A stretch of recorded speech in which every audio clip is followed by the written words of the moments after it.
माननीय प्रधानमंत्री श्री नरेंद्र मोदी जी 14 तारीख को हरियाणा की धरती पर पधार रहे हैं और हम सब लोग पलक पावड़े बिछाकर उनका इंतज़ार कर रहे हैं। हमारे लिए बहुत सौभाग्य की बात है कि हिसार में एयरपोर्ट जो है उसका उद्घाटन करने के लिए वो आ रहे हैं। सिरसा क्योंकि हिसार से बिल्कुल जुड़ा हुआ है तो यहाँ के लोगों के लिए भी एक बहुत बड़ी सौगात है। जैसा कि आप सब लोगों को मालूम ही है कि हमारी भारतीय जनता पार्टी की जो सरकार है वो केंद्र में माननीय प्रधानमंत्री नरेंद्र मोदी जी के नेतृत्व में और हरियाणा में नायब सिंह सैनी जी के नेतृत्व में चहुमुखी विकास के लिए अग्रसर है। और इसमें जो बुनियादी ढांचा है उसको किस तरीके से सुदृढ़ किया जाए उसी कड़ी में जो है माननीय प्रधानमंत्री जी एयरपोर्ट का उद्घाटन करने के लिए आ रहे हैं। और इसके साथ साथ भिवानी में वर्चुअल माध्यम से मेडिकल कॉलेज जो है उसका उद्घाटन करेंगे। और 14 तारीख को ही, क्योंकि हमारे संविधान के निर्माता बाबा साहब भीमराव अम्बेडकर जी की जयंती है, उस उपलक्ष्य में यमुनानगर के अंदर भी उनका कार्यक्रम रहेगा। और मुझे बहुत खुशी है इस बात की कि सभी कार्यकर्ता बंधु जो हैं वो बहुत ज़ोर शोर से इंतज़ार कर रहे हैं कि एक ही दिन के अंदर इतने सारे कार्यक्रम माननीय प्रधानमंत्री जी ने हरियाणा को दिए हैं। इससे ये साबित होता है कि माननीय प्रधानमंत्री जी हरियाणा से कितना लगाव रखते हैं और माननीय नायब सिंह सैनी जो हमारे मुख्यमंत्री हैं उन पर उनका कितना आशीर्वाद है।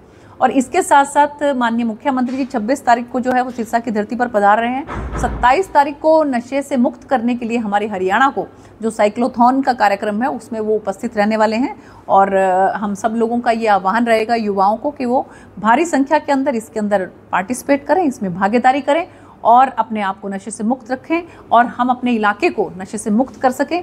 इसी कड़ी के अंदर ये मुहिम चलाई जा रही है और जिसमें साइक्लोथॉन में माननीय मुख्यमंत्री जी भाग लेंगे। मैम, आपने अभी कहा साइक्लोथॉन नशे को लेकर की जा रही है जी। हरियाणा पूरा माने तो सिरसा की बात करें तो सिरसा खासकर नशे से ग्रसित है, तो क्या ऐसी साइक्लोथॉन से कोई असर पड़ने वाला है? देखिए, ऐसा है कि एक इतनी बड़ी शख्सियत जो है जब वो मैदान के अंदर आती है किसी मुहिम को लेकर, जैसे कि आपने देखा होगा कि बेटी बचाओ बेटी पढ़ाओ की जो मुहिम माननीय प्रधानमंत्री जी ने पानीपत की धरती से चलाई, तो उसका कितना असर जो है वो पूरे देश के अंदर हुआ। तो इसी तरीके से माननीय मुख्यमंत्री जी सभी युवाओं का आह्वान करेंगे और खुद पार्टिसिपेट करेंगे। और क्योंकि बहुत बार बहुत सी चीज़ें जो हैं वो मार्गदर्शन करने से भी आती हैं, तो और इसके अलावा आप देखिए कि डबवाली को हमने पुलिस जिला घोषित किया है और तो पुलिस भी जो है वो अपना काम कर रही है। और आप सभी समाज सेवी जो हैं उसके अंदर भागीदारी करें, सभी मीडिया बंधु उसके अंदर भागीदारी करें, तो एक तरह की प्रेरणा जो है हमारे युवाओं को मिलेगी। और मुझे उम्मीद है कि युवा जो हैं वो मेन स्ट्रीम के अंदर, जो बच्चे गए हैं इस लाइन में वो मेन स्ट्रीम के अंदर आएंगे।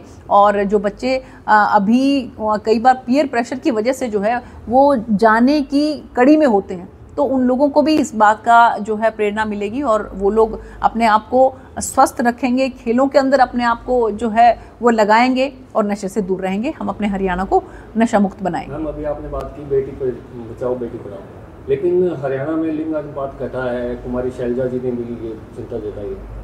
देखिए, उसमें कभी कभी थोड़ा बहुत जो है उतार चढ़ाव चलता रहता है, लेकिन रेगुलर आपने देखा होगा कि जब से ये मुहिम चली है और हमारी सरकार के दौरान जो है लगातार जो लिंग अनुपात जो है वो ठीक हुआ है। और अभी अगर कहीं थोड़ा बहुत कुछ उसके अंदर प्लस माइनस हो रहा है तो उसको ठीक करने की भी माननीय मुख्यमंत्री जी ने बहुत कड़े दिशा निर्देश दिए हैं और बहुत से मुझे लगता है कि शायद नोडल ऑफिसर हैं, कुछ उनको सस्पेंड भी किया है। आपने कहा कि 14 अप्रैल को प्रधानमंत्री नरेंद्र मोदी जी हिसार जिला को एक बड़ा नायाब तोहफा देंगे। हालांकि हिसार के ही सांसद हैं जयप्रकाश, उन्होंने इंटरनेशनल एयरपोर्ट पर के अस्तित्व पर ही सवाल उठाए हैं। देखिए, उन्होंने ये सवाल पहले किया था कि यहाँ से अगर हवाई जहाज उड़ेगा तो मैं उस दिन इस्तीफा दे दूंगा। हम तो इंतज़ार कर रहे हैं कि वो क्योंकि 14 तारीख को यहाँ से अयोध्या के लिए उड़ान भरने वाला है जो है प्लेन, तो हम तो इंतज़ार कर रहे हैं कि वो उस दिन जो है शायद इस्तीफा दे दें। तो अगर एक बात कहने के बाद फिर दूसरी बात के ऊपर आना, ये तो कांग्रेस वालों की फितरत है। और मैं तो ये कहूँगी कि सिरसा के लिए भी और हिसार वालों के लिए भी बहुत बड़ी सौगात ये हमें मिलने वाली है।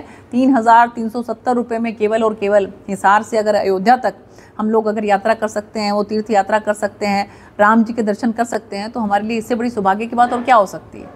गेहूँ आ रहा है मंडियों में, पिछले 2 दिनों में ही बारिश भी हुई, ओलावृष्टि भी हुई, गेहूँ खराब भी हुआ।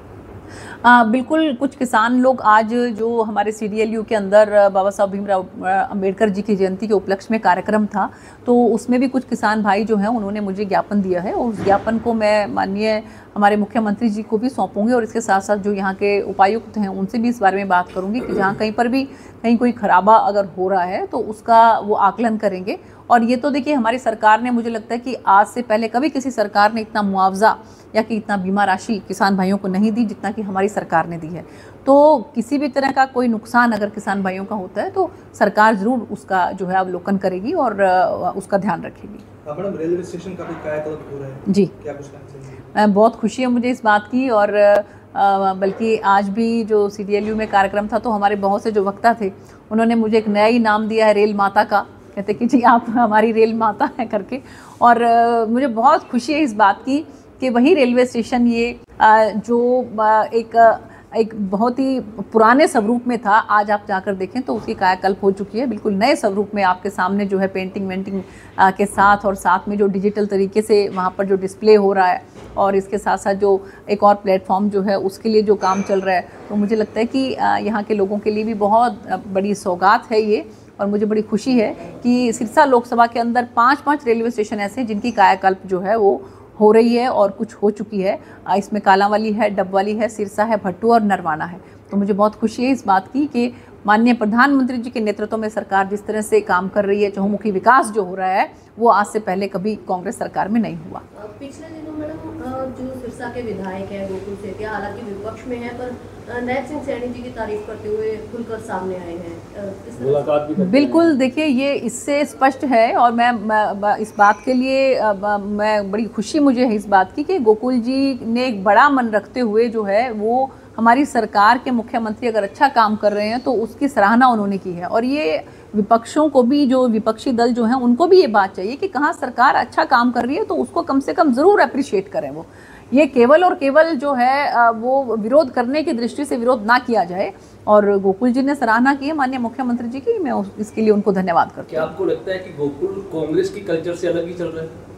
देखिए गोकुल जी ने जिस तरीके से एक एक बात को लेकर जो है माननीय मुख्यमंत्री जी को जो है उनको सराहा है, चाहे हम उनकी आवभगत की बात करें, चाहे जो कि मुद्दे हैं जैसे कि जो उन्होंने बम्बूर वाला जो प्रॉब्लम था उसको उनके सामने रखा, तो उनको भी किस तरीके से माननीय मुख्यमंत्री जी ने सुना और अधिकारियों को दिशा निर्देश दिए हैं। तो मुझे लगता है कि जहाँ पर अप्रिशिएट करना चाहिए वहाँ पर अगर विपक्षी दल भी अप्रिशिएट करता है तो ये एक पूरे समाज को बड़ा अच्छा मैसेज जाता है, लोगों को इस बात का बड़ा अच्छा मैसेज जाता है कि सरकार जो है विपक्ष के साथ मिलजुल कर जो है वो काम कर रही है। हम HKN के कर्मचारी जो हैं उनको सरप्लस के नाम पर हटा दिया गया, उनका कहना है, आप क्या कहेंगे?